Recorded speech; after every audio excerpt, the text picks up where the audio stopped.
গুঞ্জন ছিল, গুঞ্জন চলছে, জয়ের বোন লাগবেই, এমনটাই এবার বললেন ঢালিউড কুইন অপু বিশ্বাস। আবার যেন গুঞ্জন সত্যি হয়ে সত্যি প্রেগনেন্ট হলেন ঢালিউড কুইন অপু বিশ্বাস। ইতিমধ্যে এবার শোনা গিয়েছে অপু বিশ্বাসকে এবার ঘরে তুলে নিয়েছে ঢালিউড কুইন অপু বিশ্বাসকে তার স্বামী সাকিব খান।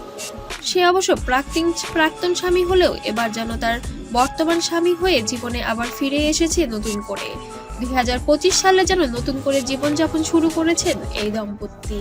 সন্তানের জন্য সে হয়তো বা রানীর মতো আসবে, কিন্তু সেও দেখি চাকরানির মতো আসবে। সাকিব খান হলেও এবার এক হয়েছেন তারা।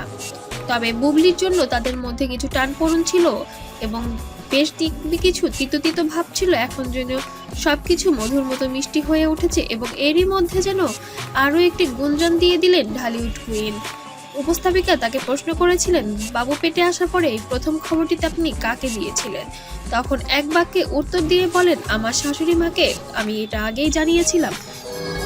মা হতে যাচ্ছে। প্রথম নিউজটা কাকে? আমার শাশুড়ি মা জেনেছে আগে।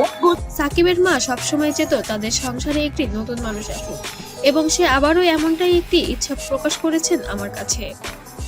সে বলেছেন, আমাদের তো ঘরে দুইটি ছেলে সন্তান আছে, আমি চাই এবার তুমি একটি মেয়ে সন্তান উপহার দাও আমাদের পরিবারকে।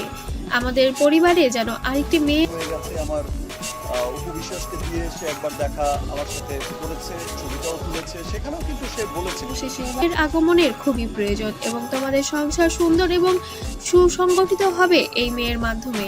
অপু, তোমার কাছে আমার শেষবারের মতো আবদার, তুমি সাকিবের সাথে কথা বলে আমাকে একটি নাতির মুখ দেখাবে এবার, এমনটাই আবদার করেছে এবার অপু বিশ্বাসের কাছে। আমাকে অনেক সময় অনেকের সংসার ভাঙার জন্য দায়ী করা হয়।